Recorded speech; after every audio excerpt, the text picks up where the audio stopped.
আইনশৃঙ্খলা পরিস্থিতির উন্নয়ন এবং জনমনে স্বস্তি ফেরানো সরকারের প্রথম অগ্রাধিকার। তাই পুলিশের কাজে অবৈধভাবে কেউ হস্তক্ষেপ করলে ব্যবস্থা নেওয়া হবে বলে জানিয়েছেন স্বরাষ্ট্রমন্ত্রী সালাউদ্দিন আহমদ। আর তথ্যমন্ত্রী জানিয়েছেন দ্রুত কৃষক কার্ড চালু করতে যাচ্ছে সরকার। এদিকে প্রধানমন্ত্রীর সাথে দেখা করে চীন সফরের আমন্ত্রণ জানিয়েছেন চীনের রাষ্ট্রদূত।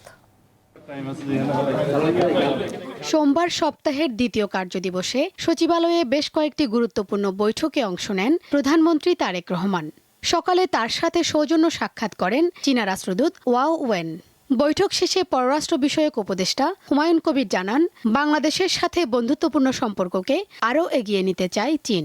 চায়না দীর্ঘদিনের বাংলাদেশের বন্ধু এবং আপনার তো এই সম্পর্ককে ওনার প্রাইম মিনিস্টারশিপে কীভাবে এটারে আরও এগিয়ে নেওয়া যায়, কীভাবে দুই দেশের মধ্যে এটা ডেভেলপমেন্ট পার্টনার হিসেবে কীভাবে কাজ করা যায়।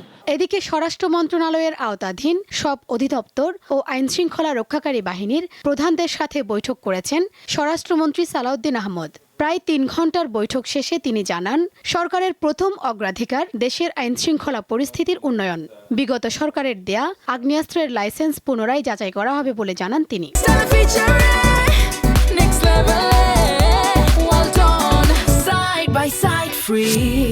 কি পরিমাণ লাইসেন্স যোগ্যতা আছে তাদের লাইসেন্স বহাল রাখার, সেই পরিমাণে আমরা বহাল রাখবো।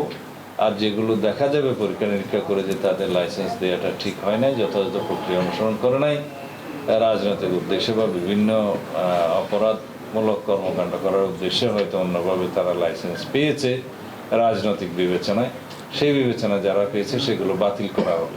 তিনি বলেন, 5 আগস্টের পর ভোগান্তিতে ফেলতে অনেকের বিরুদ্ধে মামলা হয়েছে।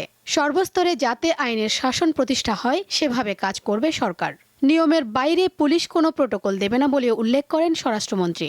পুলিশের কাজে অবৈধভাবে কেউ হস্তক্ষেপ করতে পারবে না, এটা আমার কঠোর নির্দেশনা।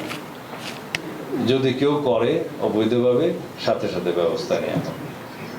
সেটা অনেক সময় পলিটিক্যাল ইন্টারফেয়ারেন্স আছে, অনেক সময় সমাজের বিভিন্ন শ্রেণীর ইন্টারফেয়ারেন্স আছে, কেউ বাধা দিতে পারবে না। তবে পুলিশের অ্যাকাউন্টেবিলিটি অবশ্যই এখানে নিশ্চিত করা হবে। এদিকে প্রধানমন্ত্রীর সভাপতিত্বে অনুষ্ঠিত কৃষক কার্ড বিষয়ক আন্তমন্ত্রণালয় বৈঠক শেষে তথ্যমন্ত্রী জহিরুদ্দিন স্বপন জানান, পর্যায়ক্রমে সব কৃষকই এই কার্ড পাবেন। যত দ্রুত সম্ভব আমরা ফ্যামিলি কার্ডের মতোই কৃষক কার্ডের পাইলট প্রজেক্ট শুরু হতে যাচ্ছে। শিউলি শবনম, দীপ্ত সংবাদ, ঢাকা।